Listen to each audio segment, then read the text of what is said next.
Ang bidyong ito ay kuha naman ng isang babaeng nurse, isang gabi sa ospital na kanyang pinagtatrabahuhan dahil bigla na lamang di umano siyang nakarinig ng mga kakaibang tunog at sinubukan niyang hanapin ang pinagmumulan nito habang nagbibidyo.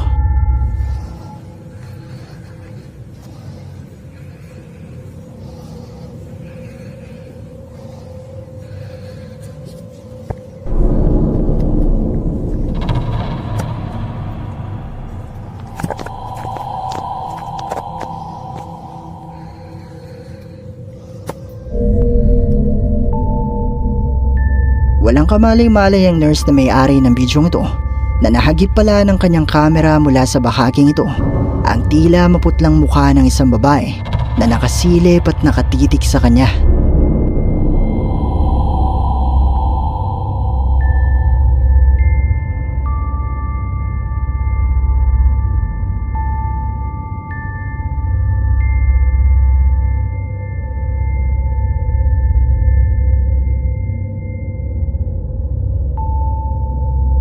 Bagamat maraming hindi naniniwala sa bidyong ito, ay nanindigan ng uploader na ito ay totoo at hindi ito gawa-gawa lang.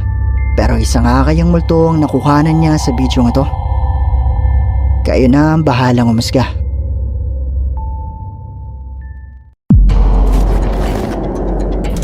Ang bidyong ito ay mula sa isang Indonesian TikTok user na gumagawa lamang ng isang simpleng TikTok video noong gabing ito ay makuhanan. Lingit sa kanyang kaalaman na hindi pala siya nag-iisa ng mga oras na ito. Matiin lampu chestnya dulu ya.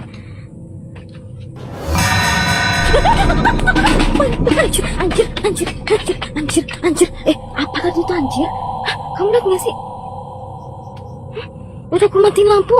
Allahu Akbar. Minumku ketinggalan, panciku ketinggalan. Hindi ito ganun kadali makita. Pero ayon sa uploader ng bidyong ito, ay mula sa kanyang likuran, ay nakita niya di umano ang tila isang babae na may mahabang itim na buhok at puting kasuotan na isang uri ng multo sa Indonesia na tinatawag nila na kuntilanak, dahilan para siya ay mapakaripas ng takbo.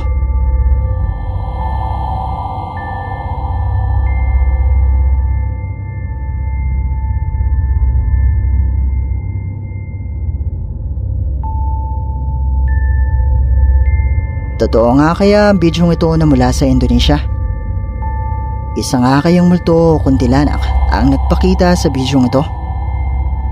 I-comment nyo lang sa ibaba ang inyong opinyon.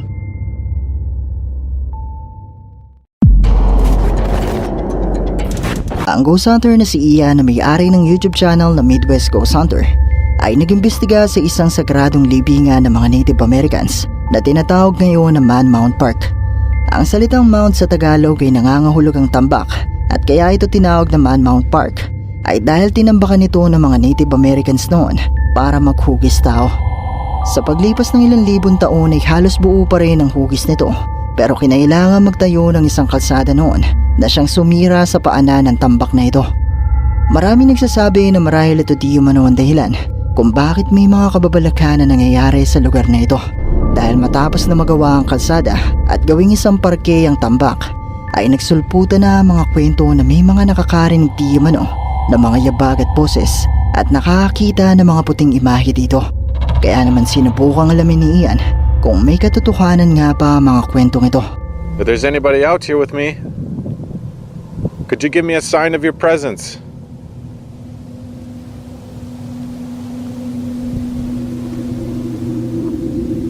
My name is Ian, and I come in peace. And I hear that there's a lot of spirits here Could you show me if you are here?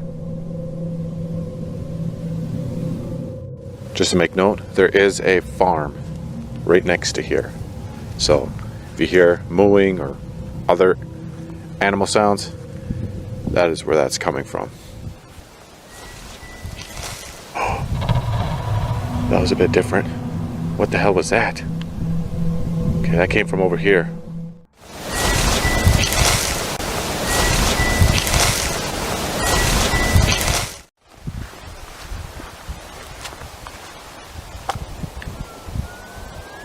Oh my god. It's getting louder.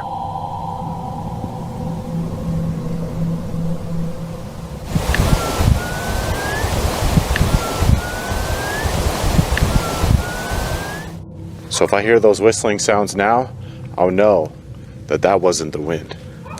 But as of now, I think it's kind of up in the air.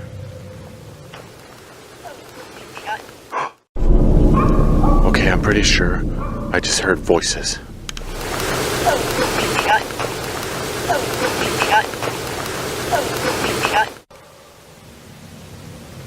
Hello?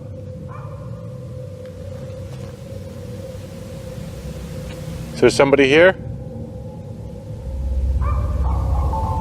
Nagumpisang imbitahan ni Ian ng mga posibleng naroon na magparamdam sa kanya. At dito na siya nagumpisang makarinig ng mga pagsipol at boses ng tila isang tao. Alright, I'm gonna start taking some pictures with this thermal camera. See if I can get anything strange. What in the world?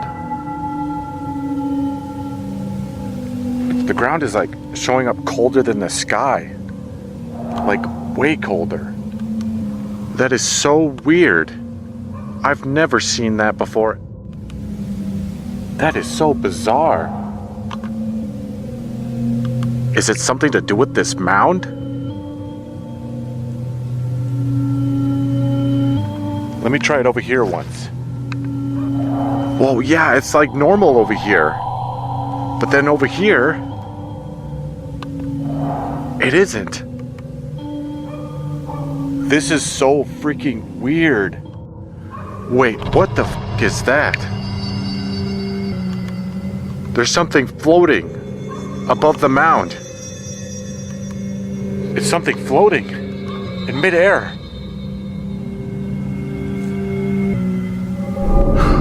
Whoa! What the hell was that?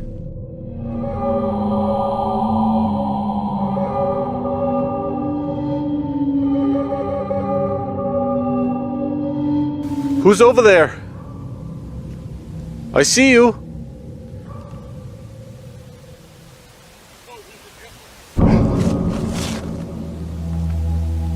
Oh, oh.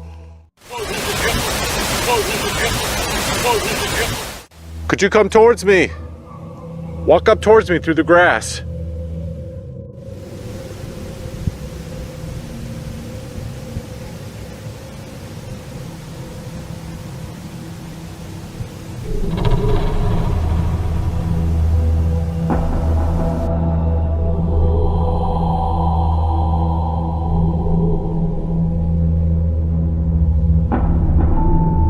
Nang gamitin ni Ian ang kanyang thermal imaging camera, napansin niya na tila malamig ang lupa sa parte ng tambak habang mainit naman ang ibang lupa. Maya-maya pa ay nakuhanan na niya ang isang puting imahe at nang magtanong si Ian kung sino ito, ay nakarinig siya ng isang boses.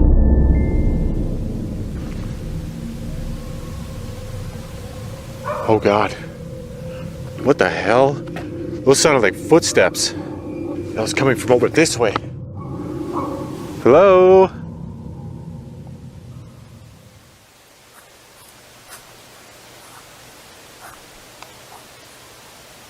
Oh my God, it literally sounds like somebody walking over there. I can literally hear him in the grass.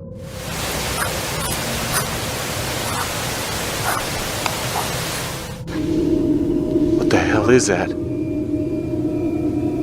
Oh, it was another freaking glow. I just saw it.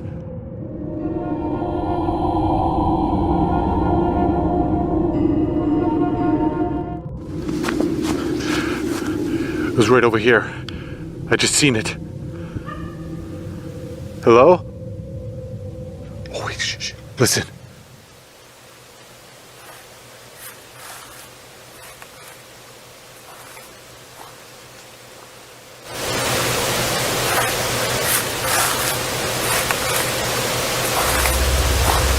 Nagtungo si Ian sa sinasabing kalsada na sumira sa hugis ng tambak at dito nga ay nakarinig siya ng mga yabag at sinubukan niyang lapitan ang pinagmumula ng mga ito at dito ay muli siyang nakakita ng isang puting imahe.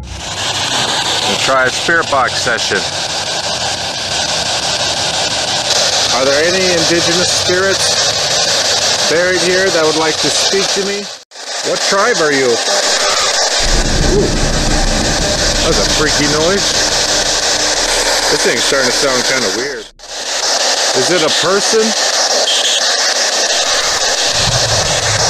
There's that shriek again. What the hell is that? What was the whistling I heard? What? Oh God, no. No. I do not like that. I don't know if I'm going crazy, but that sounded like it said Wendigo.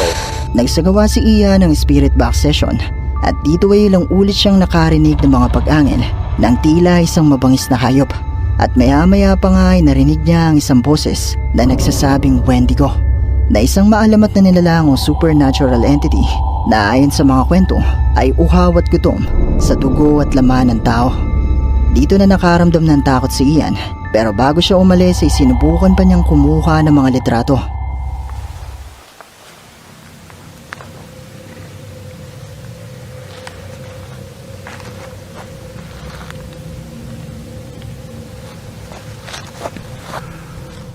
See if I could get any figures on the road.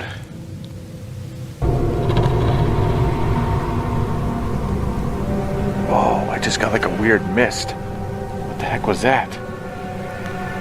Whoa, it's gone. Dude, it was just out in the middle of the road. That was crazy. I think I got another faint one. I'm catching like crazy photos over here. It literally looks like there's a full-on fog on this road. Holy crap. Like every single picture. Are you angry that your remains have been desecrated?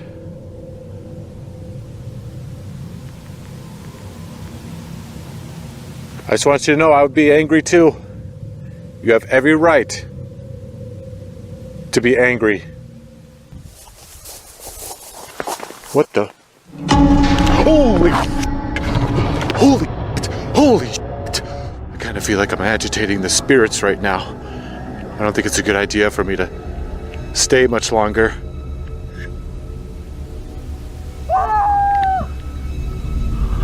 Okay, I'm done. Nagawang makuhanan ni Ian ng litrato ang tila mga puting imahe o usok na malapit lang sa kanya. At sa isang litratong ito pa nga ay mapapansin mo na tila merong isang muka. Pero ang higit na nagpakilabot kay Ian ng mga oras na ito ay nang makarinig siya ng mga yabag at makita ang isang puting imahe na dumaan sa kanyang harapan na sinundan pa ng isang malakas na sigaw.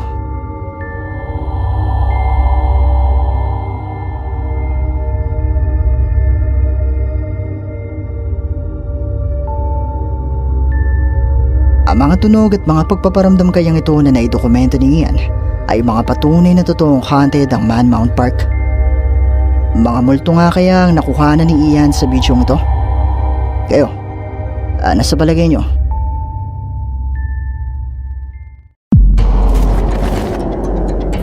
Ang TikTok user na si Lambert Morgan ay nagbahagi ng mga video sa kanyang TikTok account tungkol sa kanilang karanasan sa di umanay entity na tinatawag na mimic na may kakayahan di umanong gayahin ng boses at itsura ng isang tao.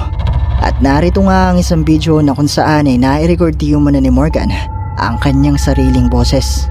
Within the span of 30 days, I have now caught my own voice speaking on camera twice, which is quite frankly 2 more times than I needed to. The first time was this video. Hey. Hey. Hey.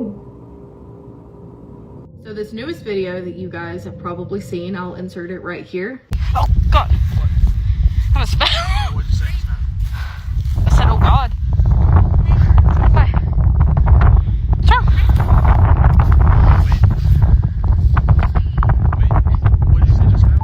Matapos ang pangyayaring ito ay nagsabi rin kay Morgan ang kanyang nobyo na kung minsan ay naririnig nito ang kanyang boses, yun ay kahit wala naman siya roon sa loob ng kanilang bahay. Pero isang araw, muling nagbahagi si Morgan ng panibagong video na kung saan ay may nakuha ng di umanong kakaiba ang kanyang nobyo.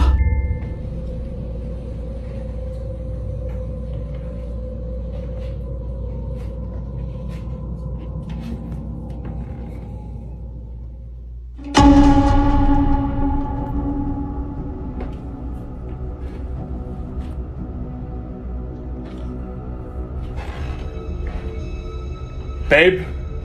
Yeah. Are you upstairs? Yeah. Why? Mula sa bidyong ito nakuha ng kanyang nobyo, makikita si Morgan na nakaupo sa bahaging ito na ayon mismo sa kanya ay hindi naman di umano siya dahil nasa itaas siya ng mga oras na ito na alam din naman di umano ng kanyang nobyo kung kaya't naisipan nito na magbidyo.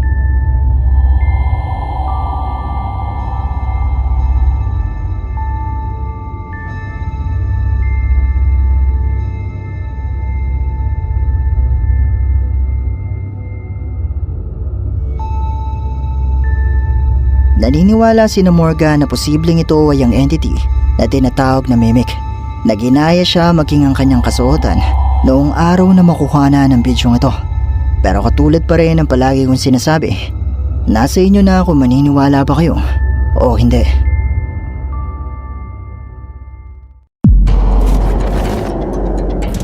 Ang Chinese ghost hunter na si Xiaolong ay bumisita sa isang abandonadong private property sa China na pinaniniwalaang haunted at kagaya ng palagi niyang ginagawa ay sinubukan niya itong imbestigahan habang siya ay nakalive.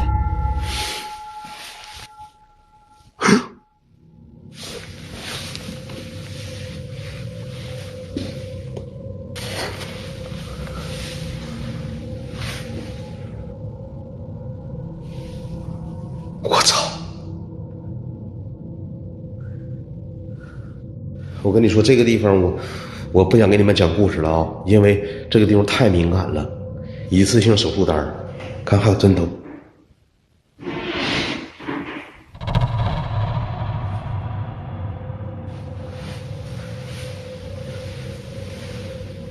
谁呀？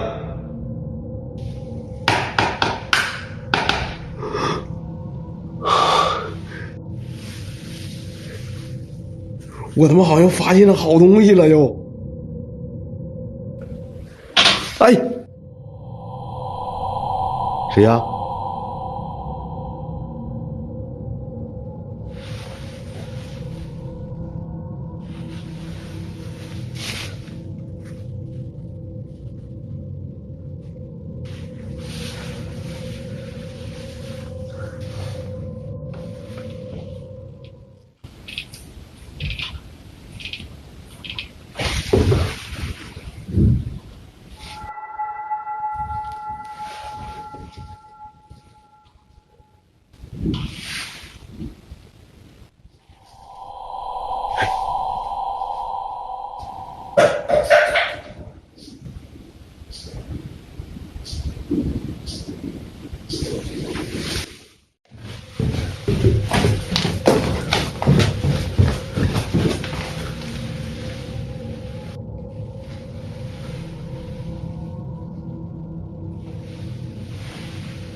有人吗？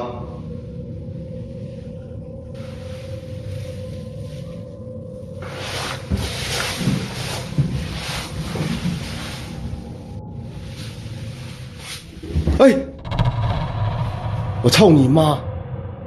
滚出来！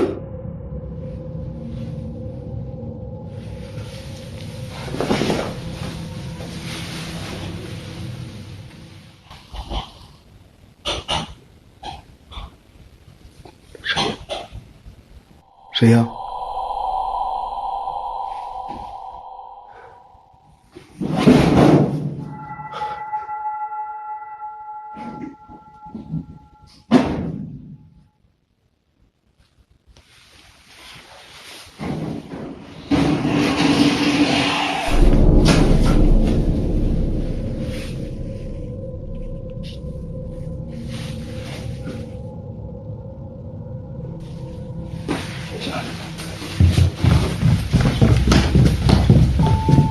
nagumpisang makarinig si Xiaolong ng mga tunog. Pero noong una ay wala naman siyang nakikitang kahit ano na posibleng gumagawa ng mga tunog na ito. Kaya naman nagpatuloy lang si Xiaolong sa kanyang paglilibot.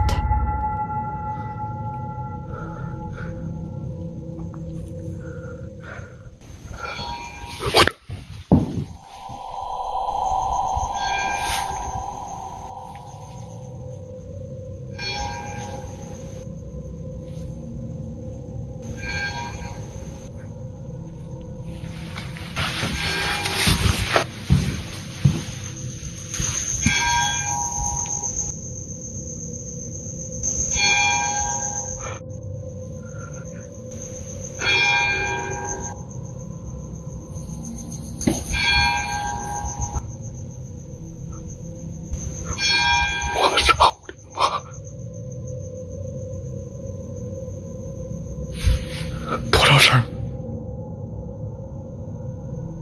？11声，闹鬼了！妈了个逼的，这没有啥动静，这边感觉。你是怕我了吗？看我刚才打的手语牛逼吗？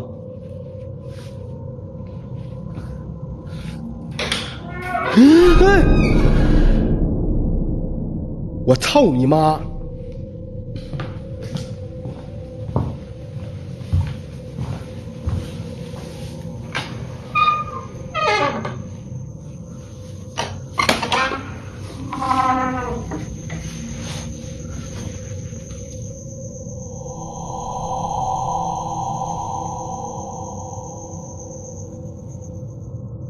滚出来！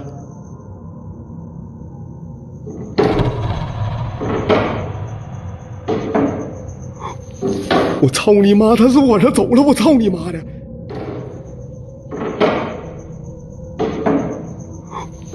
我操你妈！他是往上走了！我操你妈的！我操你妈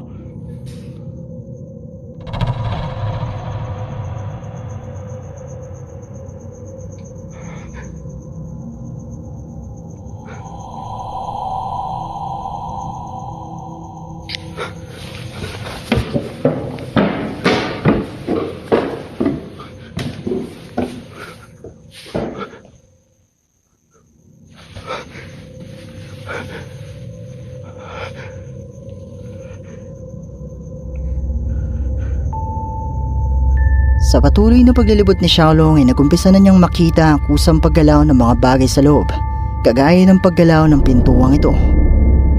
Paggalaw ng mga baitang na ito ng hagdanan na animoy may umaakyat dito, at paggalaw ng lamparang ito. Yun ay kahit makikita naman natin sa bidyong ito na wala namang kahit na ano na posibleng nagpapagalaw sa mga ito.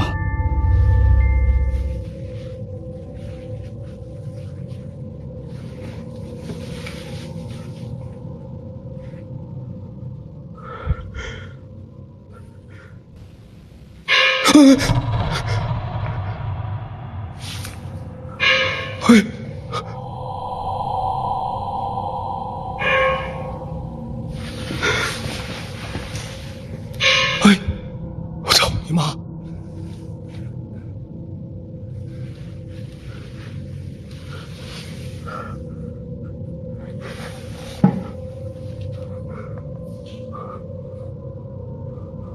我滚你妈！我像鬼，兄弟们！魔镜，魔镜，请问我是最帅的人吗？魔镜，魔镜，我是最帅的人吗？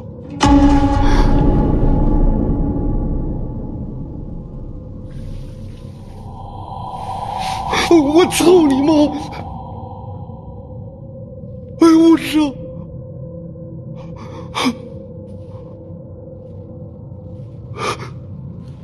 我操你妈！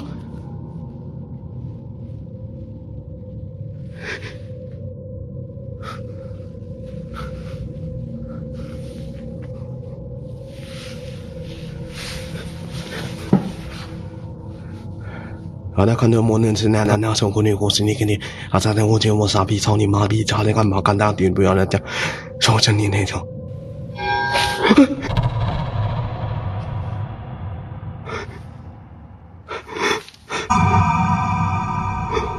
哎呦！我操你！操你妈呀！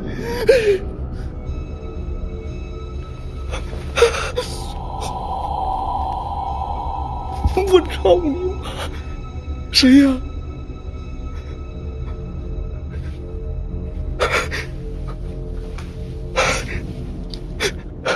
谁呀？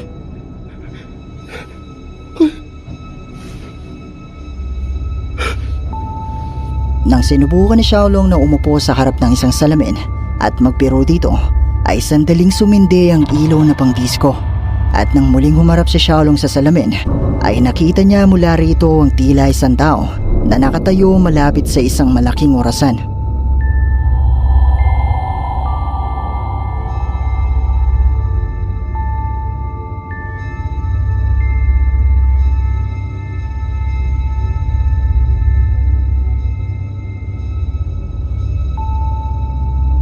Agad naman ako humarap si Xiaolong pero tila ba bigla na lang naglao ang kunga namang nakita niya kanina.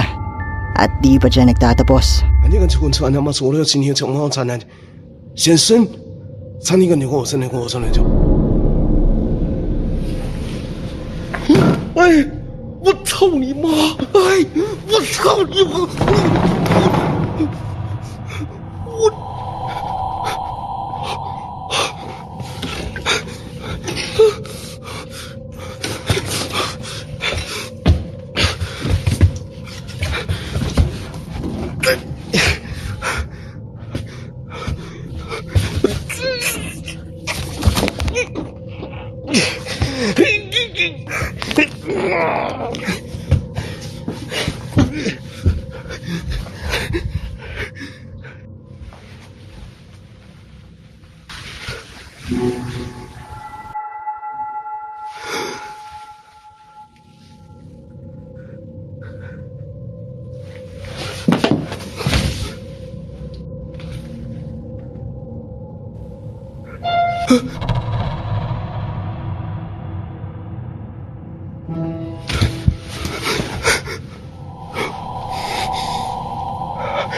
谁呀？在哪儿？在哪儿？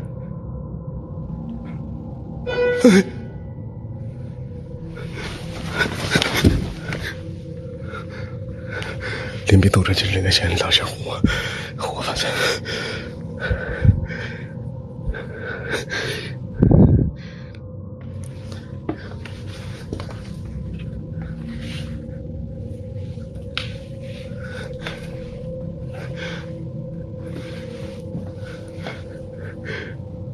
你在哪儿呢？我操你妈！墙上那是女鬼人呢，这咋敢像灵堂似的呢？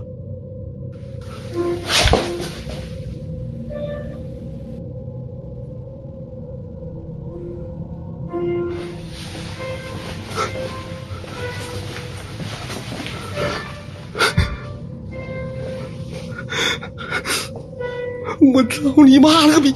我操你妈！ 谁呀？ Narinig ni Xiaolong ang pagtugtog ng tila isang piano at sinubukan niyang hanapin kung nasaan ito. Pero bigo siya na makahanap ang piano.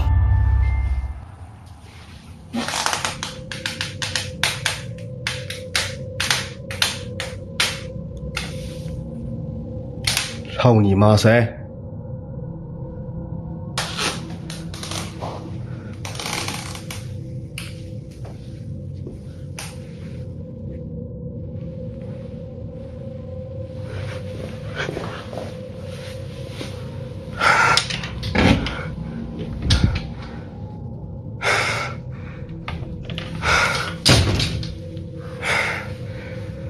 哎呦我操你妈了，麻了！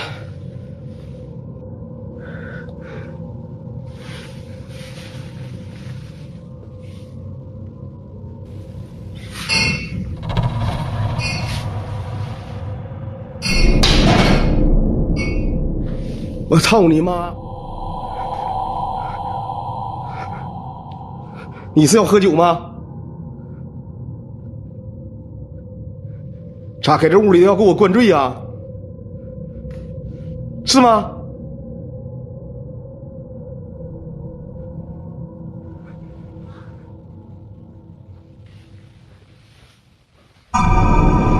操你妈的有人！喂！我操你妈！喂！去你妈！哎呦我操！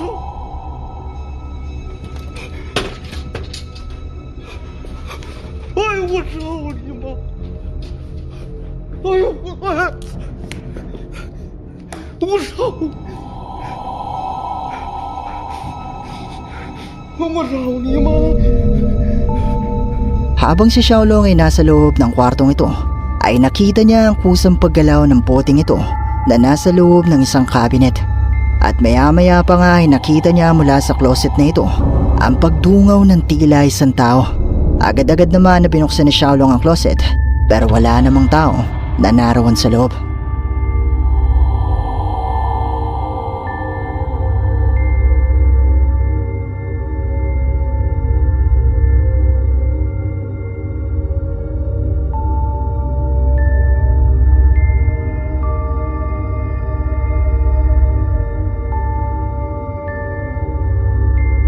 Ang mga tunog at mga pagpaparamdam kayang ito na nakuhanan ni Xiaolong sa kanyang live ay mga patunay na totoong haunted ang private property na ito. Mga multo nga kaya ang nagpakita sa kanya. Kayo, ano sa tingin nyo?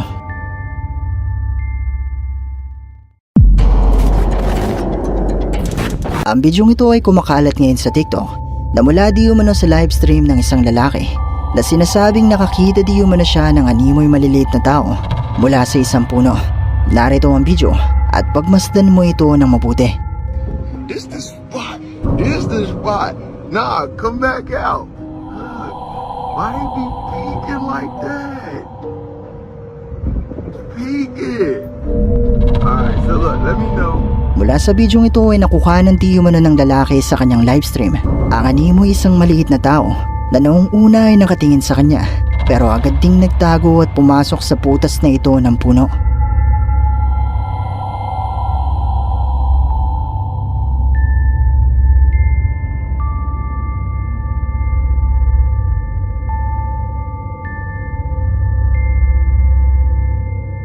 Ayon sa ilang nakapanood ng bidyong ito, ang nilalang na nakita at nakuhanan ng lalaki sa kanyang livestream ay posible di umano na isang duwende. Pero gusto kong malaman ang opinion nyo sa bidyong ito. At dito na nagtatapos ang ating video. Kung nagustuhan mo ang bidyong ito, sana ay mag-iwan ka ng like at ng iyong komento. At kung hindi ka pa nakasubscribe sa channel na ito, ay mag-subscribe ka na at i-hit mo na rin ang notification bell para updated ka sa mga bago nating upload. O paano? Paalam mo na sa ngayon at kita-kits na lang sa susunod nating video. Maraming salamat!